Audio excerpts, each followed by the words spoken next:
For abandonment cases, typically what we like to do is go to the residence, knock on the door, see if we can make contact with an owner. If we're not able to make contact with an owner, the next step would be seeing if we can obtain a visual on the animal inside or possibly hear a dog barking inside of the home. From there, we post a 24-hour contact notice on the front door.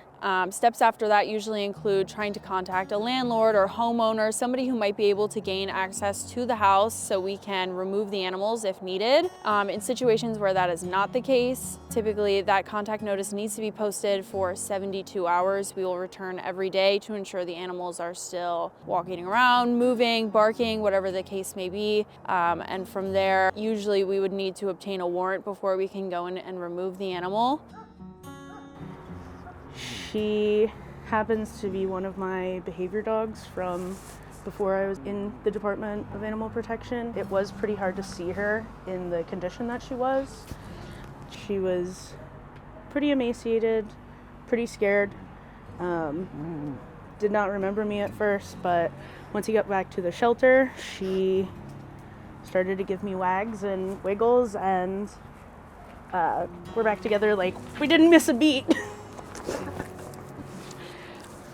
One of the hardest abandonment cases I've ever personally witnessed was Tilda. We're able to see this dog laying in a backyard on top of a garbage bag. There was no food or water in the backyard. She was severely emaciated. She had scabbing all over her head, neck, and back. We proceeded to the front door, knocked on the front door. Nobody was responding to us. I called out for the dog several times and she didn't move. At that point, I felt if I didn't enter the backyard, that dog possibly would have perished had she been out there any longer. She went into an amazing foster home for several months. She put on weight, her scarring all healed up, her hair grew back. She looked like a completely different dog.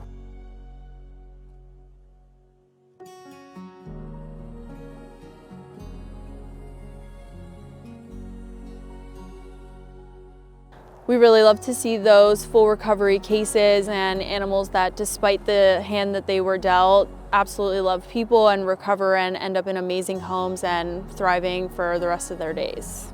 This year, some of our toughest cases were ones of abandonment. Animals left behind by their owners, often in the most heartbreaking conditions.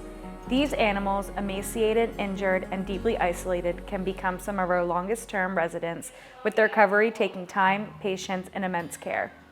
This Giving Tuesday, your donation can help us continue providing the life-saving care these animals need. Thanks to a generous donor, your impact can be doubled as all gifts are being matched up to $25,000. Your support helps ensure that we can give more animals the second chance they deserve.